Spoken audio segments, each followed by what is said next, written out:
তো নেক্সট চ্যালেঞ্জটা হচ্ছে এখানে দেওয়া ডিসক্রিপশনে দেওয়া আছে যে can you get the real meaning from this file.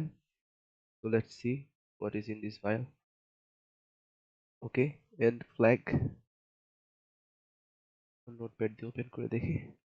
ওকে ওকে, এখানে একটা সাইফার টেক্সট আছে।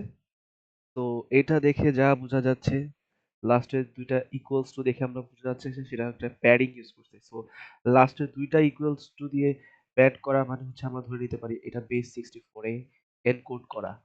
তো আমি এটাকে কপি করে নিয়ে যাচ্ছি আমাদের সাইবার শেফে, দেন ওখানে আমি পেস্ট করব। তো যেহেতু আমাদের বেস 64, এটা বেস 64, ফ্রম বেস 64 থেকে আমি ডিকোড করা ট্রাই করব। সো আমাদের আউটপুট আসছে আবার আরেকটা বেস 64 এর। তো এটাকে আমি আউটপুট থেকে ইনপুটে পাঠিয়ে দিব, এন্ড এখানে হচ্ছে বেস 64 এর ট্যাগটা সরাই দিব।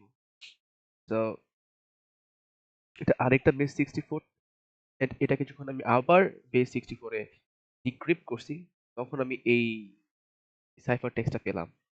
তো এটাকে আমি আবার ইনপুটে পাঠিয়ে দিব।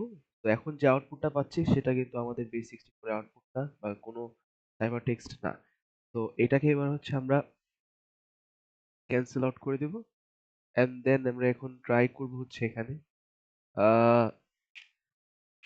Rod 13 brute force. ওকে, কেন ব্রুট ফোর্স ইউজ করছি এখানে? বিকজ আমরা জানি না এটা রড 13, 14, 15 বা কোন সিকোয়েন্সে দেওয়া আছে। সো আমরা এখানে 46 কম্বিনেশন, মানে 40 সরি 26 যতগুলা আহ, যত রকমের কম্বিনেশন হইতে পারে 26টা সবকিছু ট্রাই করব। তো দ্যাটস আমি এটা দিলাম।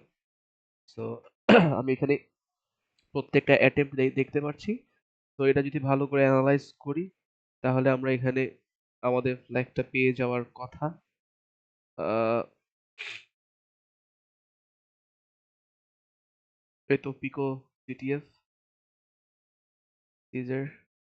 ওকে, এটা আমরা কপি করে নিলাম, পিকো সিটিএফ এ যাব, দেন ফ্ল্যাগটা এখানে পেস্ট করব, সাবমিট করব, বলা হয়ে গেছে। Thank you.